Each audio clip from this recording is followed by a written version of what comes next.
Grand inauguration of the Ram Temple in Ayodhya on the 22nd of January, the Congress party seems to be divided over whether or not to attend the ceremony. Congress sources now reveal that the meeting with the party president Mallikarjun Kharge yesterday, Uttar Pradesh Congress leaders asked for more clarity whether or not the Congress leaders who are invited for this particular event, will they be able to attend the ceremony. They said that they are from Uttar Pradesh. It is very important for them and for the party's stance ahead of 2024 general elections that they show their presence, that they mark their attendance at this auspicious event. Meanwhile, it is also pertinent to note that Rahul Gandhi's Yatra, which is going to be spending 11 days in Uttar Pradesh, is going to be covering 1,000 kilometers, but will be skipping Ayodhya. It's not just several leaders from within the Congress, from within the Uttar Pradesh unit who are now mounting pressure. It's also from within the alliance partners of the India bloc, like the Uddhav Thackeray faction, that are asking Congress to come clean, to come out and break their silence of whether or not they are going to be attending the consecration of the Ram Temple on the 22nd of January. On the other hand, there are some other people from down south, from leaders from the southern states of the Congress party who have come out and warned against the Congress attending this event, the message that it sends out. So it's a real catch-22 situation as far as the Congress is concerned, which is perhaps why we have seen so far Mallikarjun Kharge and the top brass of the Congress party steer clear of committing about their attendance. So far, we've also heard several Congress leaders, several leaders of the opposition who've come out and raised questions of the kind of narrative that is being built over the inauguration of the Ram Temple. This is all BJP's politics, is what they say. The BJP, on the other hand, says that the Congress is completely choiceless as far as this matter is concerned. It's really checkmate for them. Irrespective of which way they choose to go, there is someone or the other that they are going to irk. So it is for the Congress to decide perhaps which is the lesser of two evils, attending the event or not.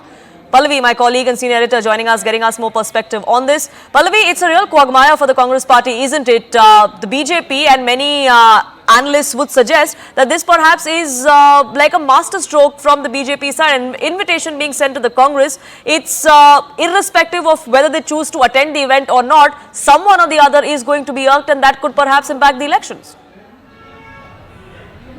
Yes, and in fact, you're absolutely right, Poonam, because the feeling also is that perhaps the BJP has trapped many of these leaders and forced them to come out openly, as in the case of, say, the TMC or the left parties, about which way they stand. And for the Congress party now, it's a kind of a Dharm Sankat, because there are some who feel that, and they say that openly also, that it's actually going to be a platform for the Prime Minister. It's going to be all about him. He's going to be doing the puja, then he's going to address the crowd, and the entire Pran Pratishtha and then on, and the Ram Mandir issue is something which will always be all about the Prime Minister, and do we really want to be a part of it? In fact, that was also one of the main reasons why the Congress, along with many other opposition parties, had given a skip to the new Parliament building's inauguration as well.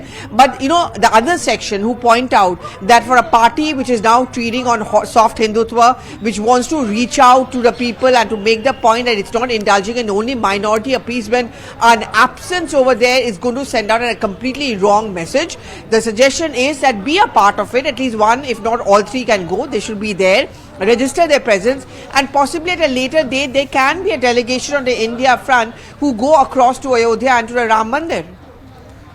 Absolutely, perhaps, which is why, despite after days of that event coming to the fore, we still haven't really heard anything from the Congress top brass. They still remain non-committal. Pallavi, do stay on with us, because let's take a look at the other aspect of Uttar Pradesh and how important it is for the Congress party as far as 2024 general elections go. So now Rahul Gandhi is going to be embarking on this Nyay Bharat Jodo Yatra in a few days from now. In Uttar Pradesh, he is going to be spending 11 days. He's going to be covering a distance of 1,074 kilometers.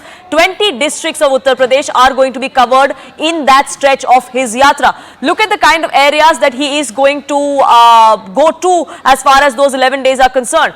Raebareli, Amethi, both bastions for the Congress party, a bastion that Rahul Gandhi lost of Amethi. The other parts, Bareilly, Varanasi, Prayagraj, Aligarh, Agra also is where Rahul Gandhi is going to be.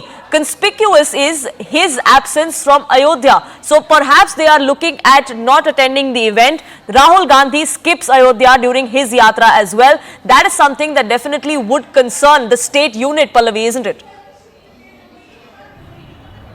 Absolutely, and if you look at the map of the yatra, it's interesting, you know, because last time round in Bharat Jodo Yatra, the first phase, Rahul Gandhi was not supposed to go to UP, but because of pressure from the Karyakartas, he goes there. He spends 3 days, covers only 3 districts, and that too in Meerut area. This time round, 11 days, 20 districts, and he's actually going to go to Varanasi to send out a message that we are going to take on the Prime Minister. Then he goes to Lucknow, he goes to Raebareli and Amethi, and we know the story in Amethi, but this is sending out an indication, is there a possibility that both the Rahul as well as Priyanka Gandhi are they going to be contesting from one of the 2 seats? But most important, and I think this is something which the BJP will certainly point out, is skipping of Ayodhya. I mean, if you go up to Lucknow, it doesn't really cost you much to take a detour and occupy Ayodhya, but a top Congress source told me that we don't want to stoke a political controversy, and one never knows, maybe at a later stage Rahul Gandhi does go to Ayodhya. But for now, Ayodhya missing from the map of that Bharat Jodo Yatra 2.0 route certainly will give ammunition to the BJP, but it's also those interesting dynamics which comes across. Absolutely, and for the Congress party, there's a lot at stake. It's also what's within, it's also what the allies are saying. So there is a difficult decision for the top brass to be making. Pallavi, thank you so much for getting us the latest.